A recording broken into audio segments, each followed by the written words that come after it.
68. Well, you did some inking in late '68, but you took over regularly at that point, and you inked. We're going to start arguing any minute. Okay, that's right. Doesn't matter. Anyway, he inked my Jack stuff for a long time. He did an amazing job of it. There are people who still thank me for my role in salvaging Jack Kirby's pencils from the person who would have inked them if Mike had not been available. And he did an amazing amount of work. And as you didn't hear the panel earlier we were on, it was not just a matter of the fact that he did it well. That would have been enough. In this business, doing it well is a great thing. But he was the most reliable person we could have asked for. Mike has missed in his life 0 deadlines on anything, is probably. Have you ever been late with anything for anybody? No. All right. And that's not just bragging. I worked for a man named Chase Craig for years, who was the editor at Gold Key Western Publishing Company, all the Dell and then later Gold Key comics, the Disney comics and the Warner Brothers comics. And I asked him one time, if you had to bet your life on some freelancer turning in the work on time, who would you bet on? He said 2 people, Dan Spiegel and Mike Royer. And I said, that's it. And I learned a lot from Mike about meeting deadlines. I got a mortgage from Bank of America on the strength of a letter from Chase Craig at Western Publishing. He said, we set our clocks by Mike Royer if we could only get more work out of him. So they were convinced I could make the payments. Yes. And that was important because when Jack was doing The New Gods and those books for DC, there was a rooting interest against him in New York, not because they had anything against him personally, but they didn't like the idea of someone working for the editor in California as opposed to the office in New York. They didn't like the idea that Jack had picked his own inker and they hadn't picked the person. And they just liked the idea that the company created the books. And so when Mike took over, they were just waiting for him to fail. They were waiting for him to be able to say, gee, we gotta get rid of that Royer guy. He can't meet a deadline. His work's lousy. And they were not. Mike made sure they weren't able to say that. And Jack was very, very happy to have Mike inking his work. And we were very happy to have Mike inking his work also. And Jim Amash is another inker person who's done a lot of comics for Archie and other places. And he is a historian, and he's a friend of mine, and he's a friend of the Kirbys. And I just wanted him on the panel because I don't get to see Jim enough because he doesn't come to Comic-Con. And this is my excuse to see my friend Jim by having him here. And he's got lots of stuff to say. And this man, Rand Hoppe, he operates the Jack Kirby Research, what's it called? Museum and Research Center. I never can get the name of this place right. Museum and Research Center, which is doing Herculean work to catalog Jack's work, to get copies of it. Have you scanned anything interesting at the convention here? We've scanned 2 pages. Oh, well. Yeah, it was a Commandy page, and I can't remember the second one, but Okay. Anyway, and so they are building a library of great scans of Jack's work. Anyway, and that's a wonderful thing that will preserve. We all feel charged with the idea of spreading the word of Jack. That as long as I am able to breathe, I will be telling people about this wonderful man who was in my life for not enough years. I have met a lot of incredible people. I work a lot in TV and Hollywood stuff. I've met incredible people. I've met brilliantly talented people. I worked with Sid Caesar, folks. I worked with Bob Newhart. Jack Kirby is the most amazing, talented person I ever met in my life. And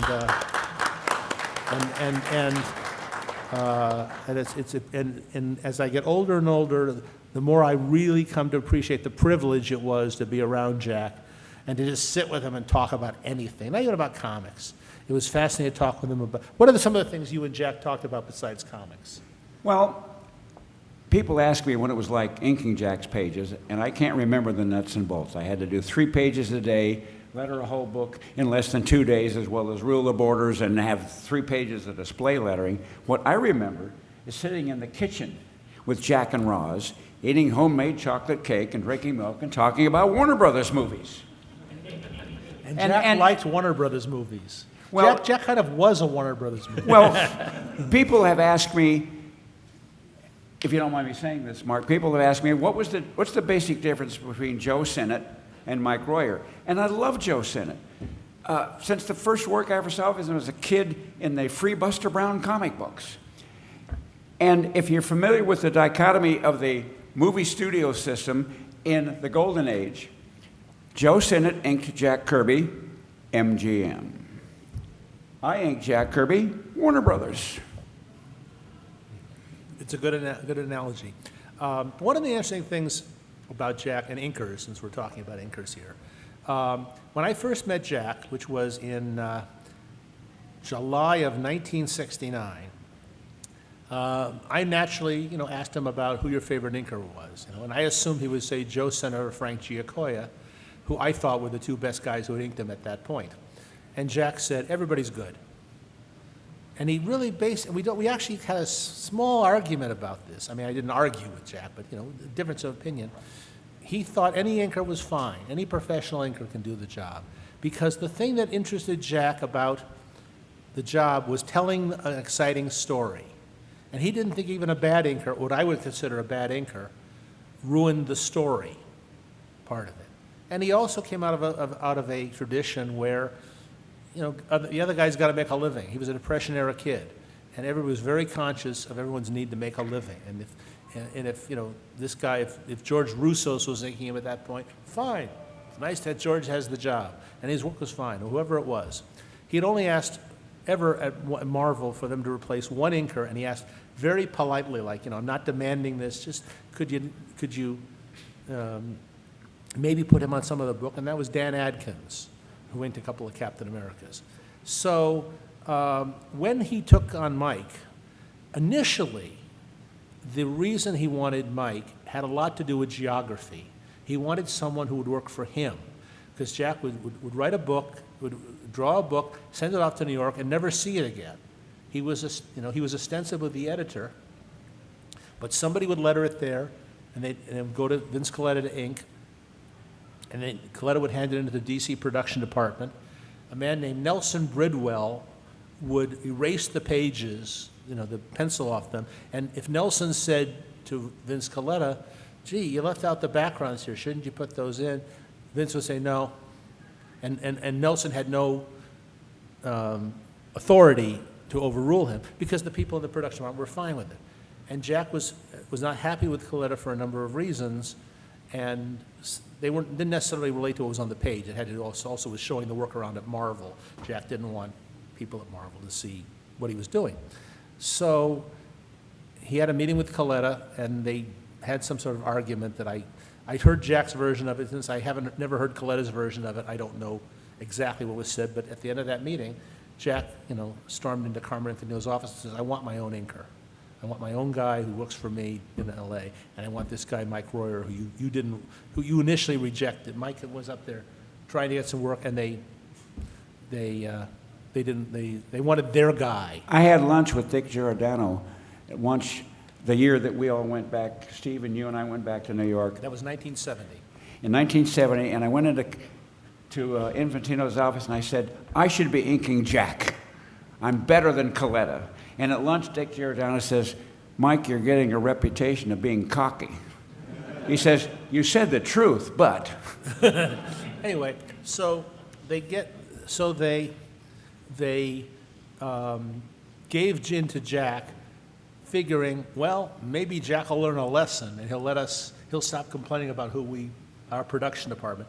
DC's production department did not like Jack. Jack did not like their coloring. And he made the mistake of telling them that he thought the coloring in the Marvel books was better than the color in the DC books. That was like sacrilegious back then, and they really had it in for him. So they said, okay, we'll give Jack his inker, and his inker will fail. He'll either do a lousy job of it, or he won't get the books done in time. And then we can yank it back and give it back to Colletta or whoever we want. And Mike, unfortunately, didn't fail. He not only met every single damn deadline, which was very difficult, he did a very excellent job. Joe Sinnott, I mentioned this earlier, Joe Sinnott and Frank Giacoia both told me they were impressed with Mike's inking and could not believe that he did it all by himself.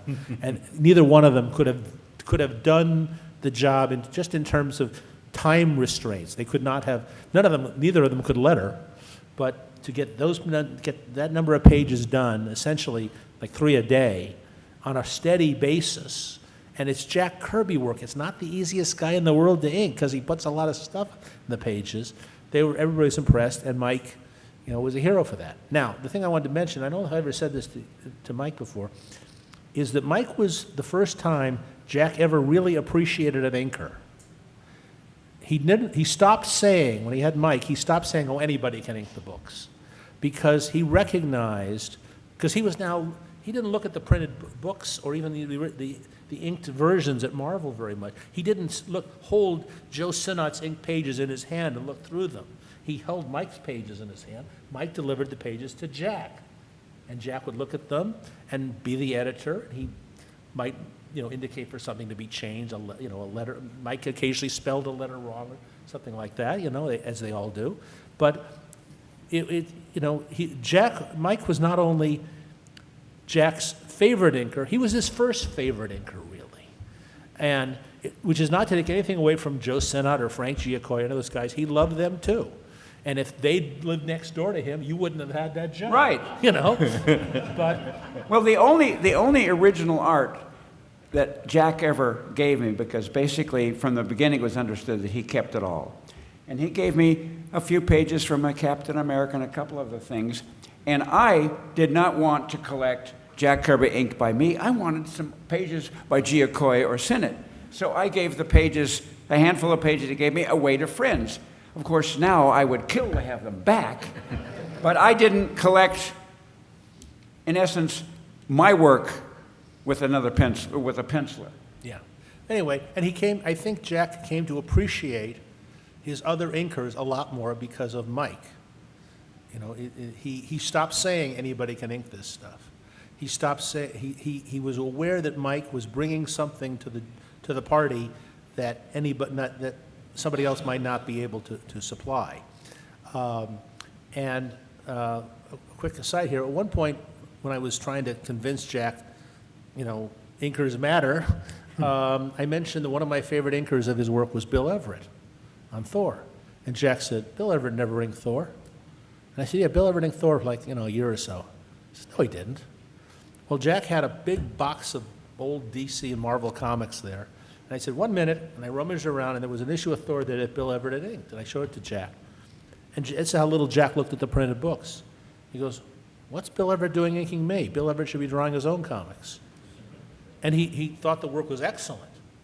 He just didn't understand why Bill Everett, who he thought was one of the great comic book artists of all time, would waste his time inking somebody else. He felt that way about Wally Wood at times. Why is Wally Wood inking somebody else? Because Jack Kirby's not going to go around inking somebody else. And anyway, the point is that Mike did this wonderful thing that helped Jack out in a way that was very meaningful. You and I might go, oh God, thank you, Mike, for inking all these comics. You did such a great job. Fine. But to Jack, the wonderful thing that Mike did for him was he made Jack write. He didn't make, Jack didn't have to listen to the guys at DC say, we told you so. And also, he made him realize that Joe Sinnott was pretty damn good and that Frank Giacoia was Frank was a friend of his. So he was fine with Frank inking him for that reason. But there was another reason, because Frank Giacoia was an excellent inker. Yeah. He did some of the best inking ever on Jack. Anyway, so that's all I'm going to gush about Mike about. Anyway. Now Jim Amash, let's talk about Jim a bit. Tell these people where you met Jack. Well, I actually met him on the phone first. I was 17 years old, and it was my first week of college. And I met two friends of mine who I'm still friends with all these years later. And we started talking about what we liked. And they said, what did you like? And I said, I like Jack Kirby. And they both knew who Jack Kirby was. And so we got an idea. Jack's birthday was in August. So I got his phone number. And that night we called several people. So we talked to Ray Bradbury, we talked to Isaac Asimov, we talked to Frederick Dene, who was Ellery Queen. That was my idea, because I was an Ellery Queen fan, and Jack Kirby. And so Roz answered the phone like she always answered the phone, and I said, I'm a 17-year-old, freshman in college. I'd like to wish Mr. Kirby a happy birthday. She says, wait a moment. And I heard her go, oh, Jack, there's some guy from North Carolina that wants to talk to you. And Jack got on the phone, talked to me like he knew me all his life, 9 minutes. Cost me 73 cents, great investment. I still keep the bill, by the way. And I asked him a few questions that normal things that anybody would ask, I guess. And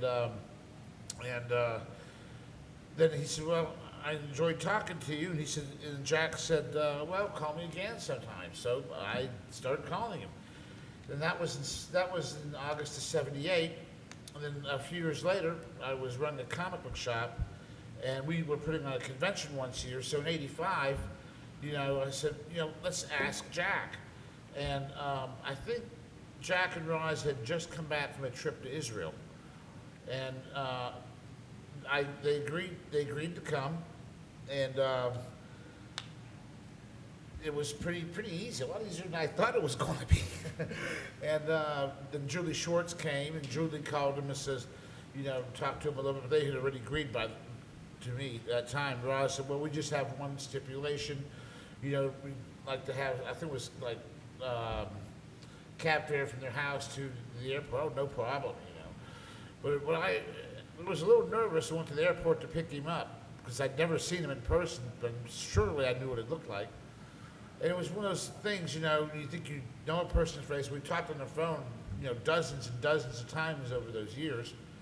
And when I saw him coming up the runway with Roz, before I knew it, I heard me say, I'd know Jack Kirby anywhere. It's like the picture had come to life, And Jack just smiled, and he had never seen a picture of me. He was lucky. And he says, I'd know Jim Amash anywhere. And got in the car. I was taking him to the hotel, and Jack sat in the back seat, and Roz sat in the front seat. And I'm on a highway, and every time I looked in the rearview mirror, all I saw was Jack's face. And I'm trying to check traffic. And the second time I noticed his face, it occurred to me, if I have an accident and we get killed, I could read the headlines the next day. Idiot kills king of comics. All of a sudden, I got a little nervous. One of the few times I was ever nervous as far as Jack was concerned. But he couldn't have been nicer. Great guest. I think, he might know better stories, but I'll tell this one because I love this one. We were sitting in the back. It was Jack and Roz, and I was sitting next to Jack, and Julie Schwartz was sitting next to me. This guy comes in. He looks around, he sees Jack, comes, a nice fast pace to back to get some books signed. It was Boy Commandos 1, near mint condition. Red Raven #1, Captain America #1, the Star Spangled Kid comics with the first Newsboy Legion. He had the detective with the first Boy Commandos and Fighting America and a few others, all in really nice shape.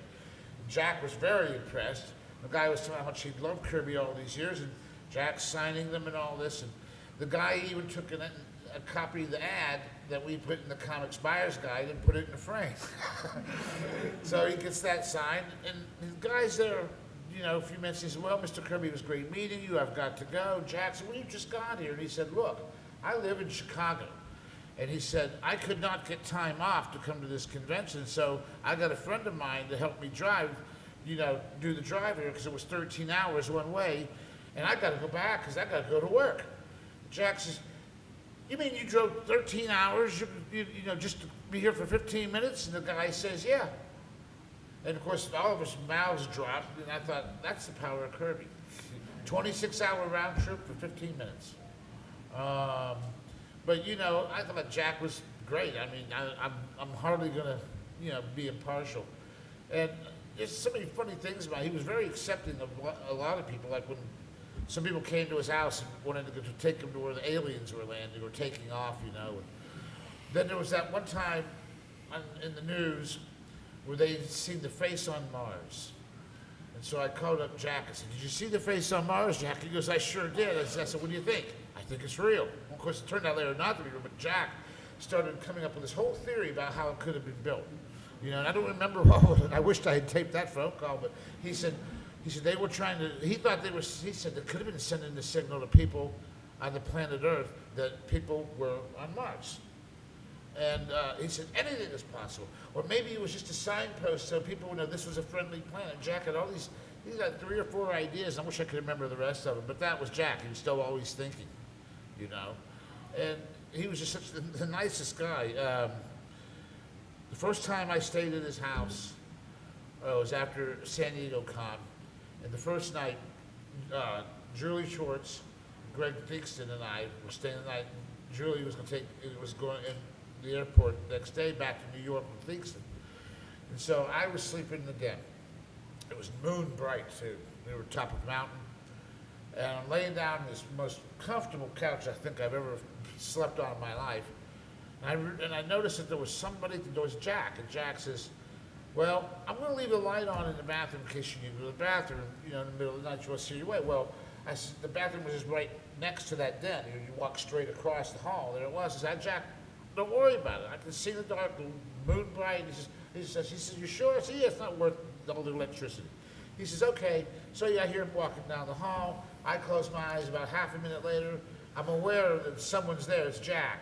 And he says, you know, Jim, I'm going to leave the light on in the bathroom in case same old thing. I said, Jack, don't worry about it, you know. And he said, you sure? He said, yeah, it's okay. So I hear him walk down the hall. About half a minute or a minute later, there Jack was again saying the exact same thing, the exact same words. You know, Jack, that's a good idea. He just could not go to sleep until he was absolutely positive that somebody who was staying in his house was going to be fine. And I just thought that was a very admirable thing. Now, how many people go to that much effort? Yeah, he was a very considerate man, very nice man, very accessible. If you went to the San Diego conventions during those years when he was around, and you were willing to wait, 15 minutes in line, you could talk to Jack Kirby. And until the very end, he would stand up. If you were standing, he would stand just out of politeness. And also because, he was short and wanted to get a little closer up to you. But, and he'd talk about anything. You could just go up to Jack and say, what do you think of, bananas? And he would talk to you about bananas. I mean, whatever it was. Everything spawned an idea with him. And you could, one of the things he did that I wish he hadn't done was if you came up to him and said, as some kids did, which character did you base Darkseid on? He wouldn't correct you into Darkseid. It was Darkseid. But he'd say, oh, well, Darkseid is, he didn't want to make you feel dumb. And so then later his kids would say to me, hey, why do you pronounce it Darkseid? I mean, it's Darkseid. I go, no, it's Darkseid. No, Jack pronounced it Darkseid. And a couple of times he would tell somebody something was true when it wasn't. I mean, he'd not lie, but just try to make the person feel, Jack, someone would come to Jack and say, I have a theory that you based this story on so-and-so. And Jack didn't remember what he based anything on, for the most part. And he'd say, yes, you got it. Yes, you're a sharp guy, and, try to tell the kid that he didn't know that. Now, Rand, you've been museuming Jack for a while now here. Yeah. I'm fascinated by the kind of reaction you get to people. I discovered that walking around saying I was Jack Kirby's assistant opened doors, not professionally, but just when I was up at the Marvel offices in 1970, first time, I was introduced to Bill Everett, and it was like, oh, nice to meet you. And somebody said, oh, Mark is Jack Kirby's assistant. Bill went, Jack Kirby, oh my God, I got to tell you about Jack. And that's the reaction I got. Steve Ditko invited me up and Steve and my sermon and myself up, because we were Jack Kirby's assistant. Wally Wood practically threw his arms around me. Wally Wood loved Jack and hated Stan, like you wouldn't believe.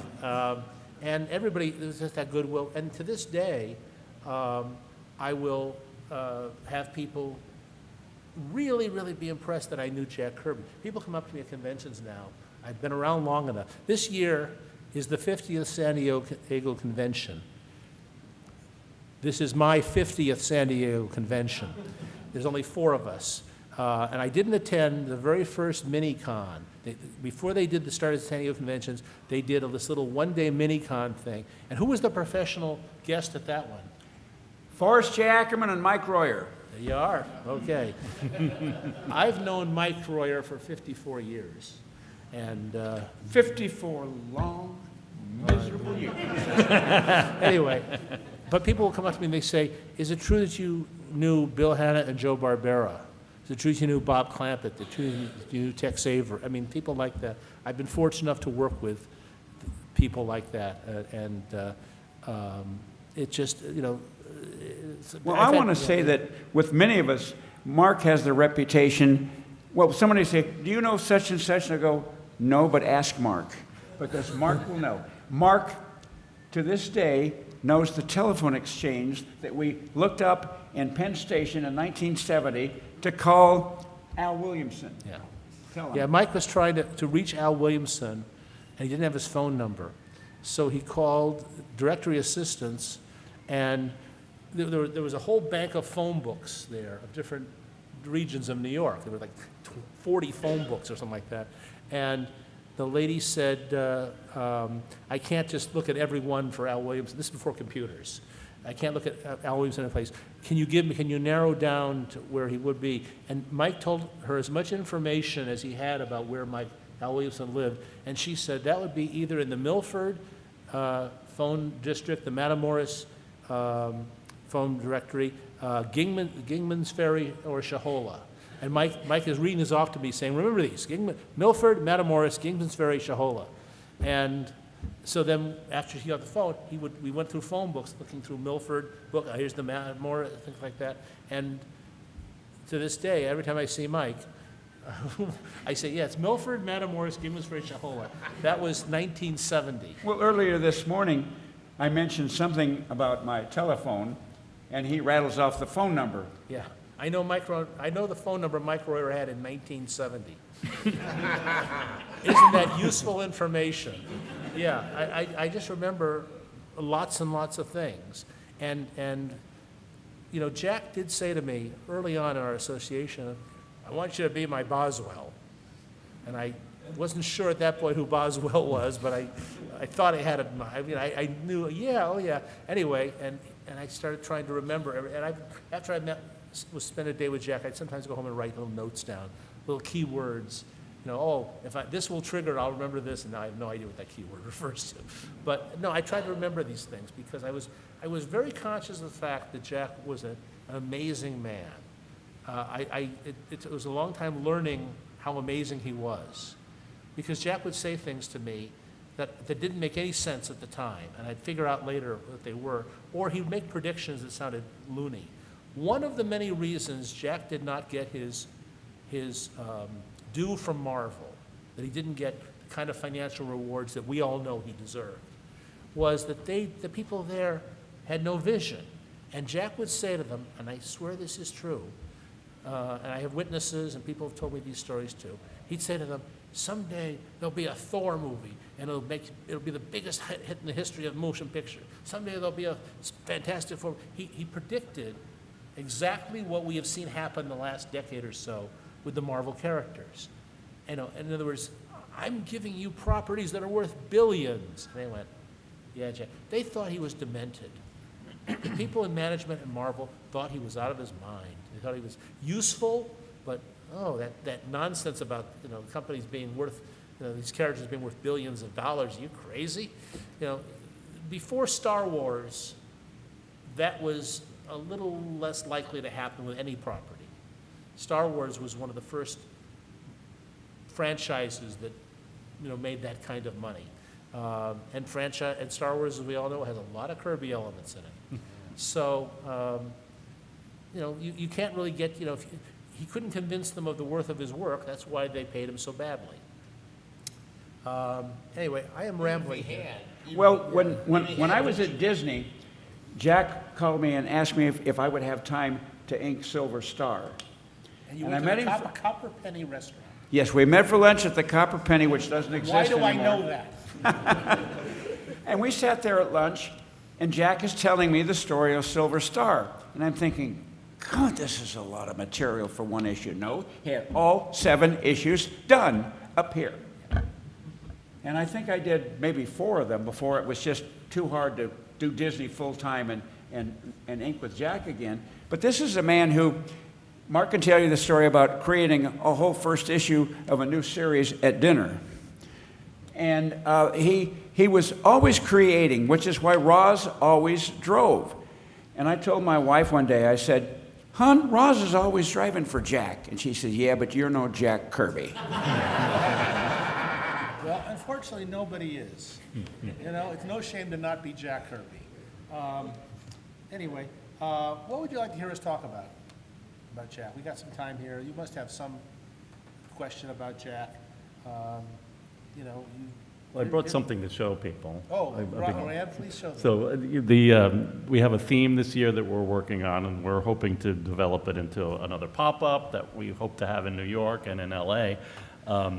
But we picked the title Jack Kirby's Cosmic Comics, and what we like to make big comics, as we've seen before. We made a huge 2001 treasury, and if you come to our booth, you'll see these excerpts of comics where we kind of take things like this, so you can look at the original art and then see the printed version, and there's like a, That's actually, those pages are bigger than the original art. I think they are, yeah. Those are 10 by So, 15. you know, here's something where we actually were lucky enough to get a Silver Age Marvel pencil work, then the original art, and then the printed version. But, That pencil page you got from me, the Oh, Xerox, well, the there we go. pencil Thank page. you. And I used to show that to people to show, you know, Coletta. yeah. Well, I'd like to, let's see, here's a scene. I'd like to point out the missing chair, the Coletta missing chair here. It's, you know, so the sad fate of the chair that got lost in Coletta's work. But we have a whole bunch. We have this one Thor piece, and then we have three others. We have New Gods, a 2001, and the Eternals. And it all showcases the wonderful work that Mike Royer does. So you get to see Jack's pencils, Mike's, you know, finished work on the original art, and then the printed version. And they're just really fun. So, you know, if you're here tomorrow, come to the booth and check that stuff out. It's really, Now, really see, I fun. just remembered I started to ask Rand a question. I didn't let him answer. That's right. Okay, I was going to ask you, what kind of reactions do you get from people? You're at the convention. There's this big sign, Jack Kirby. Tell us about the reactions people give you. People just, they get it. They're getting it more and more, that Jack, how incredible Jack was. That, you know, the work that we've done, that you've done, that we've all talking about Jack, that they are really understanding, you know, what an amazing creator he was. And that they know that he is around, you know, his stuff is all around us. Do you find that people want to tell you what their favorite Jack Kirby work is? Oh, yeah, all And the do you time. find that frequently it's the first thing they read? Of course. Yeah. I mean, there's a lot of people who just think Commandy was the greatest thing he ever did. That's right. And that's because they started reading Commandy. Well, it's funny when you're at your table and someone who's obviously 50 years old walks up and said, "God, when I was a kid, I just loved Devil Dinosaur." And I'm thinking, thank you for making me feel so old. It's not old, Mike, it's important. Yeah, okay. So, do you have, tell people, what's the future of the museum? Well, I mean, right now, the current state is that we've been doing a lot of scannings, right? So we have like 4,500 scans of the original art and the pencil photocopies. And the goal, you know, we want to keep doing that. We want to make that work available. It's not really available. It's more like a human interface. You ask us, and then we let you know. So that's an important project that we're working on. We want to have. We're planning to have a pop-up in New York. We want to have a pop-up in LA. It's just a matter of, you know, pulling the resources together to make that happen. And after that, you know, it's all about whether, you know, how much support we can get to, you know, find more real estate or you know, we have storage space and we have an archive filled with many things, but, you know, to people, everybody wants us to have a space somewhere. Yes. You know. Near them. Yeah, Yes, generally speaking. Okay. Does anybody have a question while I've been, yes, sir. Jack Kirby obviously dead. You can always bring so many incredible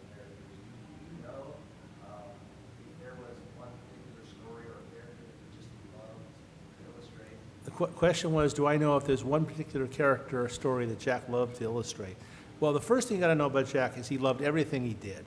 He would, if they had said to him, "You're going to, for the rest of your life, you're going to do nothing but draw westerns," he would have been fine, or war stories. He didn't. He liked to draw what was commercial. I mean, that was. But if you're talking about subject matter, he didn't have a preference for superheroes necessarily over science fiction or whatever the main genres he worked in. He was a little less happy about negative stuff, things about death. In fact, he had a couple of ugly phone conversations with Carmine Infantino at DC, where he felt that Carmine's covers were getting too bleak and death-oriented and failure and weakness. And Carmine did not like the fact that he did covers that Jack Kirby did not like. If you asked Jack, if you pinned him down on what was your favorite story, when I first met him, it would have been a story he did in Boys Ranch called Mother Delilah. If you, a little later on, he would say The Pact, or occasionally The Death Wish of Terrible Turpin, which I think is the best. I think The Death Wish of Terrible Turpin is the best story he did for DC. That's my opinion. He would have, and if you said, "Oh, I really love The Glory Boat," he would have, "Yeah, didn't that come out great?" That's true. I mean, you know, it's like you can't love any one thing too much. And it is significant that he was mentioning stories he felt were really his, that he didn't do with somebody else, or he felt that he had done all or most of the work. I think Mother Delilah, I think he even inked that. You know, but he really liked everything. And if you came up to Jack and told him, "Oh, I really thought the best thing you ever did was a couple of love stories in the back of, you know, some obscure comic," he would have been just as flattered as anything. He didn't have a lot of ego. It's the interesting thing. Jack had a way of saying, "I think I'm the best guy in the business." Didn't sound conceited. Even aside from the fact that he was the best guy in the business. He just like, but he had no animosity towards other artists. You cannot find Jack saying a bad thing about, you know, his competition as artists. Any place. Yes, sir. So some of the work that you did for DC that hasn't been published, like Soul Love or Big Bats issue 2, I guess. Yeah. How much of that exists, and what are the odds of it ever seeing the light of day? 100%. It's out. It'll be out in about 3 months. Tomorrow's is printing a book, which I have to write the forward for the next week, where they're going to reprint the stuff that was done for DC, the 2 issues, the unpublished issues of Dingbats, and Jack did there's 2 black and whites that were going to be published in the same format as Spirit World and In the Days of the Mob. The first one he did was a thing that was going to be called either Soul Love or Soul Romances. They never finalized the title. No, okay, I got it backwards. Okay. First thing he did was a thing that was going to be called True Divorce Cases. Jack, he had a whole large project. This is too long a story to tell the whole thing, but essentially they wanted to do fancy magazines in color with some photos and some real fancy advertising, something that would have looked a lot like the National Lampoon did at that time. He thought that was a wonderful package, and the comics should have that better printing and that level of color and such. And DC kept cheapening the idea down and cheapening it down to look like, you know, bad issues of Creepy magazine. And so they wanted a romance thing. That was not one of his chosen topics, because and actually this is a case where Jack said to me one day, he said, "Why do you think romance comics are all failing?" See, one of the reasons that Vince Colletta became Jack's inker at DC was that all those guys in that era had a powerful need to keep each other working. There was kind of an understanding, if you work for the company and your book was canceled, they'd find you another book because your income depended on it. And these were all guys that, if they grew up in the Depression, the most important thing in life was to provide for your family, keep a roof over your kids' heads and things like that. So Colletta had been the guy inking all the DC romance books. They were canceling them or making them half reprint at that time. So Colletta was losing work and losing work and losing work. And so making him Jack Kirby's inker was a way to make Vince happy. It solved the problem of you know, who else is going to do it, and it made it very simple. And also, Colletta was being paid the lowest rate, and they liked to balance the highest paid penciler with the lowest rate inker whenever they could, which explains some of the people who inked Kurt Swan over the years. So Anyway, Jack gave them a list of like 20 ideas for romance guy. He wrote out a list of, this, and they picked one. But Jack had come to me, and we were talking about this, because I wanted to write romance comics. I kind of wanted to write romance comics. And Jack said, why do you think romance comics are failing these days? And I said, because it's 1970, and romance is about stuff that you can't put in a comic book. It's in the 1950s, a romance comic could be about, oh, maybe if her hairstyle was different, I'd love her. And in 1970, it was about sex and, relationships had gotten much more serious. Young people were having sex at an earlier age. It was out in the open more, and comic books weren't going to do that. So it didn't relate to anything that was currently romance. Anyway, they picked a thing called True Divorce Cases that Jack stuck in there. And Jack did an issue up of true divorce case stories. And again, this was a book he did not want to, he wanted to edit it and supervise other writers and artists on it. He called John Romita about drawing a story. He called Don Heck about drawing a story, because he thought John Romita and Don Heck drew the best girls in the business, and Jack was oriented that way. A romance comic had to be full of really beautiful women. And DC said, no, you do the whole thing, and he did the whole issue of True Divorce Cases, and he handed it in, and DC said, we don't like this, we're not going to print it. But there was one story in there about a black couple, and they said, hey, maybe a whole book of romance with black people in it.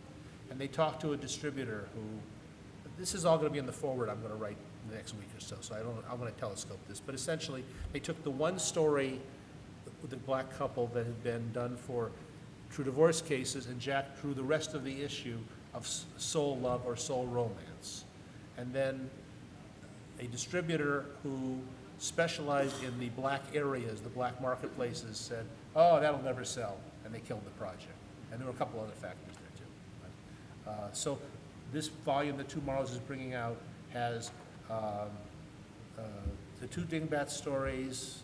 It's got and all the material that can be found. There's a few pages still missing from the True Divorce Cases or Soul Love books. There's your answer. Well, Yes. Yeah. there'll be a 4-page true divorce story in this publication that I lettered and inked, and I got a nice compliment from John Morrow. He says, you still have it, Mike. See? Yes, sir. I think we're all pretty aware of the influence that Jack Kirby had on all forms of media going forward, how much his creativity affected everything else. But I'd be curious to know what you guys know about his input. And there are places where, like in Fantastic Four, he would take an Edward G. Robinson movie and an episode of Star Trek and mash them together and come up with something. But did he have any friends that were physicists or scientists or anything, or did he? He read a lot of medical journals, scientific Well, journals. you go to Living Planet, it sounds just like James Lovelock and Lynn Margulies' Gaia hypothesis. And the negative zone is like poor man's understanding of antimatter. And I'm just wondering, Jack got stuff out of everywhere. Really? He was a vociferous reader. He would go to newsstands sometimes and pick up the damnedest things to look at, to read. He watched a lot of documentaries on TV, things out of every place. One of the secrets, now this is just putting a toe in a very big ocean, is a lot of Jack's brilliance came from taking two things, or two or more things, that nobody else would ever connect, and connecting them. I'll give you an example of this. Now we're in the realm of theory here. I didn't discuss this with Jack, but it's something looking at his work. They do the first issue of Thor. Now, we're doing a story about a god on Earth. We have to have a menace for him to fight. You could have anything. Thor could have fought villains, monsters. He could have fought the gang, the mafia. He could have fought anybody. And what did Jack have him fight? These stone men that looked like the stone men on Easter Island. And Jack was fascinated by the stone men on Easter Island. He'd done 2 or 3 stories before for different publishers about those guys. What of all things made Jack think of using the stone men in Thor? And I believe Jack is the one who thought of that. Okay? This is going to sound bizarre to you, but hear me out. There was a very popular book that Jack read called Kon-Tiki. It was about, among other things, the stone men of Easter Island. Who wrote Kon-Tiki? Thor Heyerdahl. That's it. Yep. I think that Jack, in his brain, he just melded together. And when somebody said Thor, that made Jack think of Thor Heyerdahl, and he thought of the stone men. Okay, now, nobody could ever prove me right or wrong on this. No, it's a really good hypothesis, yeah. I like But it. I think there's a lot of those. I think Jack put a lot of things together in his brain. And I don't know if he was even conscious of them. But, you know, he would take ideas out of, it was just so amazing. Just before Jack stopped drawing comics, this is a story I haven't told very often. And forgive me if I'm not letting these guys talk enough, but you'll be interested in this. Roz said to me, why don't you create a comic book? Jack had a lot of kids coming to him with ideas for things, and they wanted him to, you know, oh, Mr. Kirby, here, if you draw this up, I'll be able to sell it as a movie. So Jack would do a whole presentation drawing for these kids, and they'd take the drawings and leave, and he'd never see them again. God knows where those drawings wound up. And a lot of people wanted him to collaborate on stuff. And Jack was getting a little tired, and he was having some health problems. He was having a problem with his eyes, having a problem with his drawing hand. And Rod says, why don't you create a character together with Jack, and maybe you can go sell it off for a TV show or a cartoon show or something like that. So I said, okay, let me think about it. And I didn't want to go to Jack and let him create the whole thing, because I didn't want to sponge off him. So I came up with an idea. I came up with an idea. And then I thought at that point, who are we going to get to ink this? And Mike was not available. I called you, and I said, I've got a Kirby project coming up. And he said, oh, don't ask. You said, no, don't ask me now. I just can't handle one right this moment. He was just, I think he'd just gone on staff at Disney or whatever it was. I don't know the timing on this. Anyway, so on a whim, I called Terry Austin. You all know Terry Austin, the fine inker. And I said, Terry, if I came up with a new book that Jack Kirby was going to pencil, would you be interested in inking it? And he said, yeah. Because Terry was kind of a hot inker at the time, having done X-Men. I thought, okay.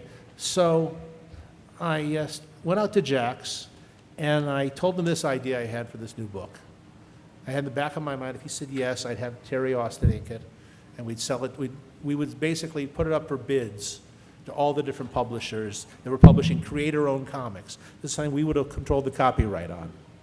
And then I would have the right to go out and try to sell it for something else. I told Jack this idea, and Jack started telling me so many variations on it. Yeah, that's great. And he could do this, and he could have this, and he could have a sidekick that does this. And I thought to myself for a minute, did I tell him this idea a month ago, and he was working on these ideas? No, they came out of him that second. And they were, and I'm not saying they were all fabulous, but if you were creating stuff, you'd want somebody around there who just kept throwing out good ideas, and you could maybe say, oh, how about that one? You know that in the Lee and Kirby collaboration, Jack must have pitched 5 times as many ideas as they use, 10 times. What? And then Stan used them for other artists. Yes, maybe he did in a couple of cases. There's some stories about that we won't get into now. But so Jack gave me all these ideas. So I went home, and then the phone rang about 2 days later, and it was Archie Goodwin, who was running the Epic line for Marvel. And Archie was a good friend of mine, and he said, I understand from Terry Austin you've got a new Jack Kirby book. We want it. Whatever it is, we will buy it sight unseen. We will guarantee you that we will give you the highest, best contract ever. I want to be the guy, Archie said, who gives Jack Kirby a good deal from Marvel. So I thought, well, we've got a great offer here. And then I started thinking, what if something goes wrong?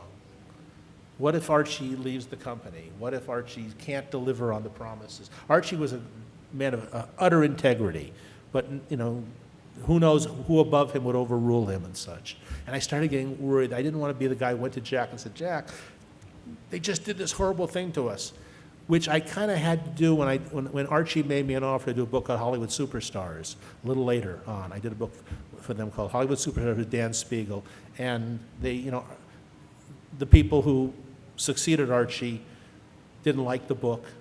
They didn't want to try to market it different ways. I mean, I would not, what actually happened on that book, I would not have wanted to have happen with the book I did with Jack.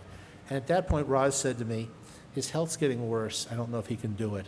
So I dropped it. I dropped the whole idea. But I had that experience of Jack taking an idea, and I'd seen him do this with other people's ideas, and I'd seen him do it with, I gave him one word and he jumped it. But I never saw him take a fully developed idea that I gave him and turn it into something worth 10 times as much.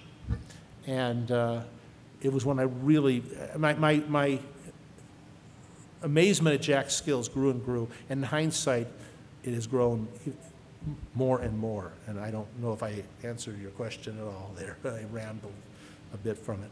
But he was just able to think of things.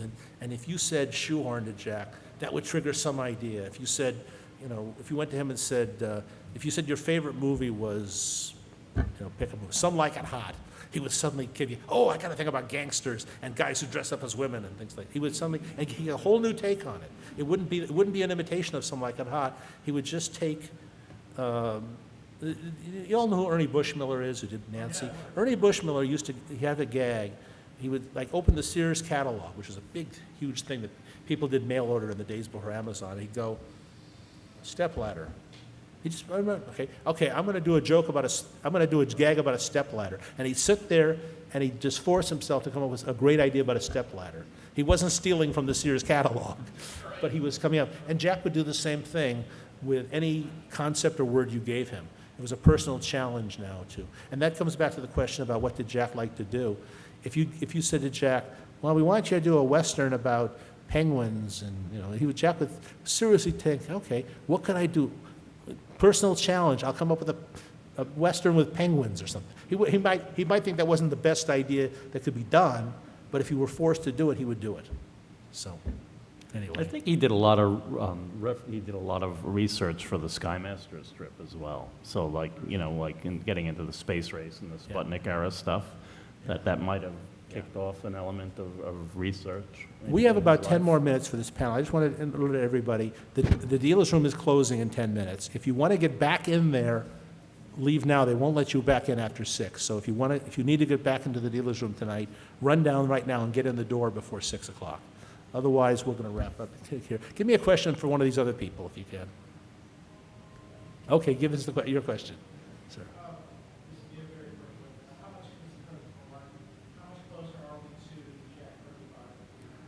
I don't know. The question was how close you are to my Jack Kirby biography. It is huge. It is 85% done.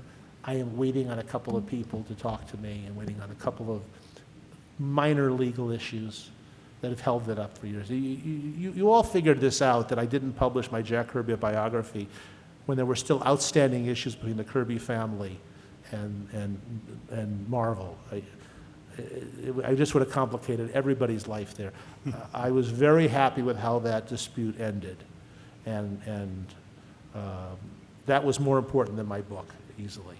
Anyway, so I don't know is my answer. Soon. Yeah. Yes, sir. Was he upset when DC would redo his faces? Was he upset with DC redoing his faces? Yes. Yes, it hurt him. He thought it was financially stupid. He thought it was bad selling. He acted, because he was a team player and he had no play. He couldn't threaten to quit that. He couldn't go back to Marvel at that moment. So he said, oh yeah, fine, do what you need to do. But how would an artist not want that to happen, In Marvel, occasionally, they'd have John Romita draw a face here and there. But it wasn't a case where they were doing, Jack had been kind of pressured to do Jimmy Olsen. And then he said, Jack, you can't draw Jimmy Olsen, but keep doing it. He said, saying, if they don't think I can draw a book with Superman in it, why have they got me in a book with Superman in it? Give it to somebody else. It's like a lot of times when Jack took over somebody else's book. When they asked him to take over the Black Panther book in the mid-'70s, other people had been doing a Black Panther comic, and Stanley called and said, we want a new take on it. And Jack made him repeat, okay, now you want me to do a different version, right? Yes, do a different version of this. He says, because if you want somebody to continue that book, give it to somebody else. I'm not going to do somebody else's version of this character. I'm going to do my version of this character. And they said, that's what we want. He didn't want to have to measure up to somebody else's, match somebody. That's why he didn't want to take over an existing book. That's why he wouldn't have wanted to do Batman, let's say, because all these people at DC had opinions on how Batman should be done. All right? You know, I'd say something about that, because when I had Jack at our convention in '85, I had Murphy Anderson. Murphy was apologizing to Jack for redoing the heads. Jack was very gracious about it, so, well, I know how things are in that office, and Murphy said, I would like to have inked a whole story rather than just faces. And he said, I would have felt more comfortable with that, but I think Murphy must have apologized to him 4 or 5 times. Yeah, he did. He also said an interesting comment. He said, if they had let me, I would have made it look more like Kirby. Yeah. In other words, he wouldn't have redrawn the heads. If they said, Murphy inked this book, he wouldn't have redrawn the heads. He would have just inked them, skew them a little more that right direction. I have a belief that if Frank Giacoia had inked the Jimmy Olsen books, nobody would have ever said anything about the way Jack drew Superman. Yeah, I'm with you on that. But they got it, now it became an issue, And again, it was Jack fighting this mentality. Remember that Jack went to work for a company where most of the editors had walked around for years before saying, boy, we're glad our books don't look like those crappy Marvel books. Those Marvel books stink so much.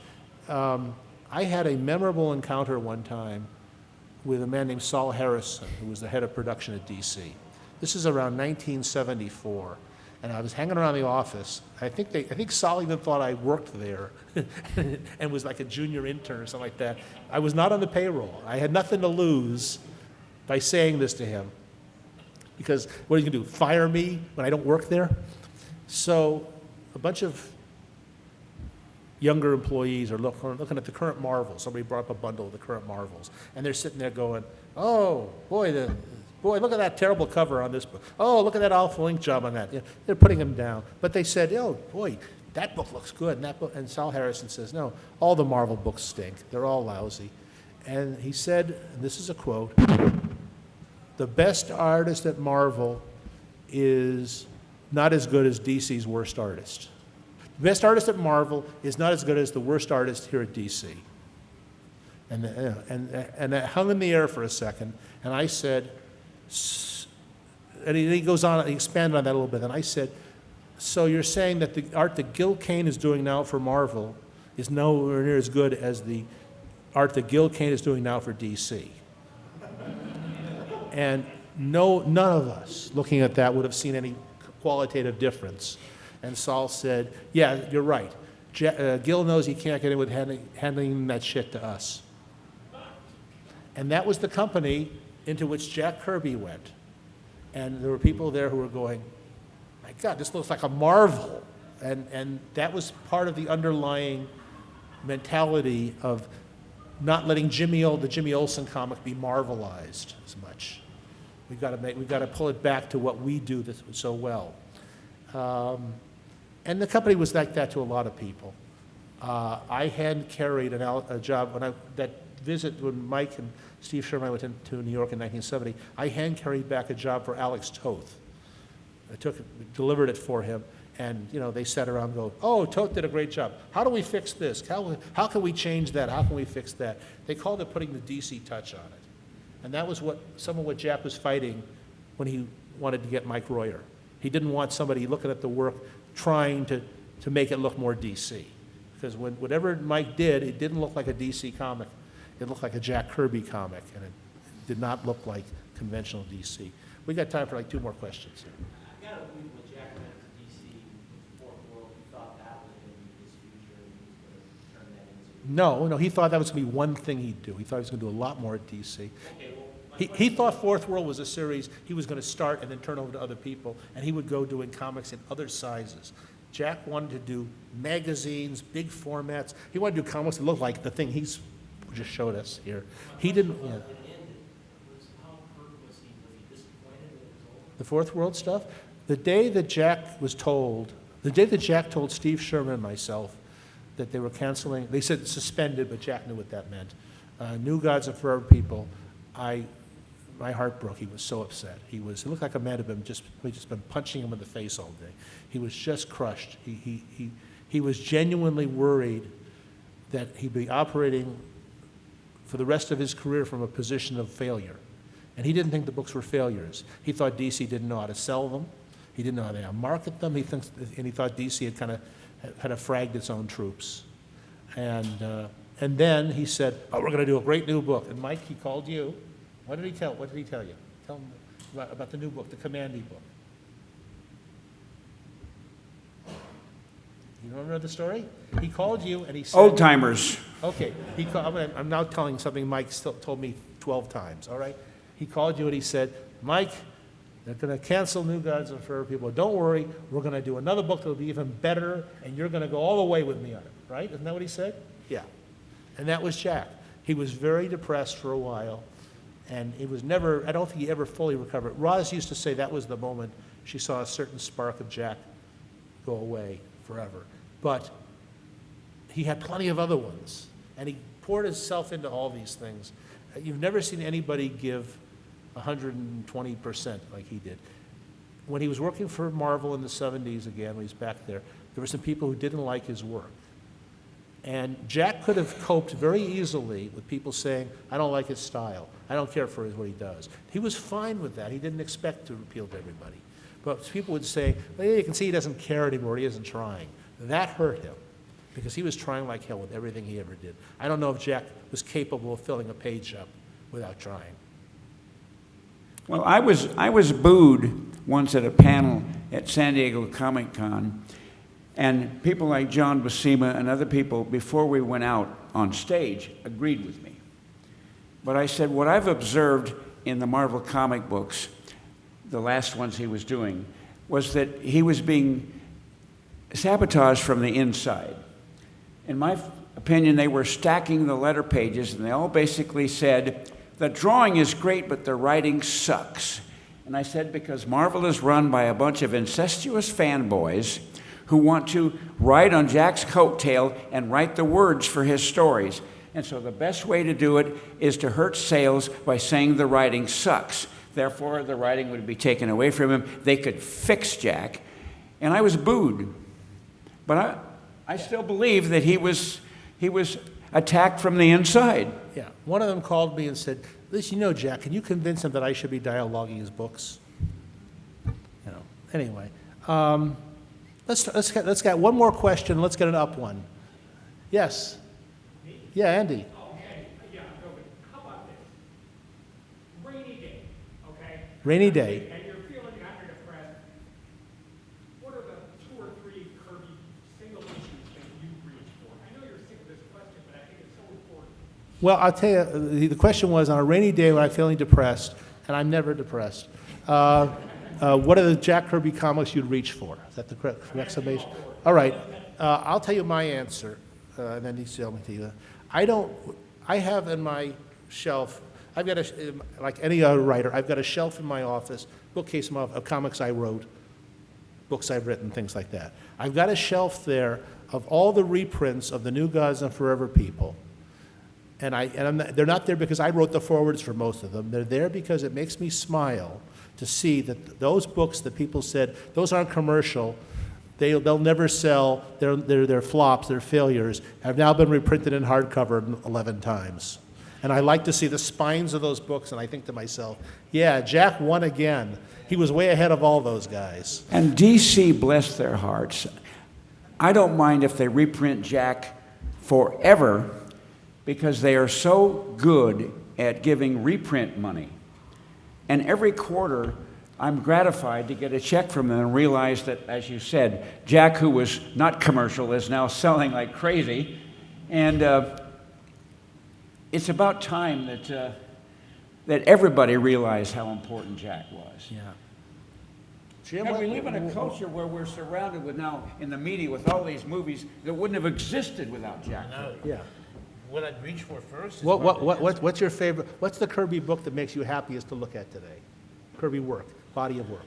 I have to say 2 things. New Gods, the first 6 issues of The Demon. Because I thought the first 6 issues, Jack lost something after the 6th issue. I always thought it was interference by Carmine. Because he was going on a certain tack. I thought some of your best inks, Mike. And all of a sudden we got movie adaptations, which were not in the early issues. I thought the early issues, Jack was planning something. He was clearly planning something because in one of the Xeroxes, it says a fourth world, right, on Right. a demon cover. Right. So whether he really had a fourth world in mind for demon or not, but he had something in mind because he suddenly switched direction. Now, and in the same kind of way, he switched direction on Mr. Miracle, where he said, get rid of the New Gods references. So I think Jack was planning something. I don't know what the something was, but you would go from. But give us a positive. The A new, positive? the first, the new gods, the first I batch of new gods? I would say so. Okay, because we want a positive answer here, all right? Rand? Positive, yeah, right. It probably, I know it was kind of manipulated somewhat, but I'd probably go to like Fantastic Four 73 with the crossover with Thor and Daredevil, you know, just off the top of my head. You know, that was kind of a early back issue for me, so kind of charming. Mike, you got any other Kirby book that you like to look at today? For reasons other than the great inking? Push come to shove, I have to say that probably Demon is my favorite book. Of course, every book I was working on at that time I loved it. But push come to shove, in retrospect, I think probably Demon resonates with me. And he originally intended it to be, I have a copy of the original Pencils and Inks, which is on the banner at my table, and it says, a new fourth world shocker. Gone, gone, the form of man, enter Etrigan. There you go. All right, folks, would you join me in thanking Mr. Mike Royer, Mr. Jim Amash, Mr. Rand Hoppe for this panel?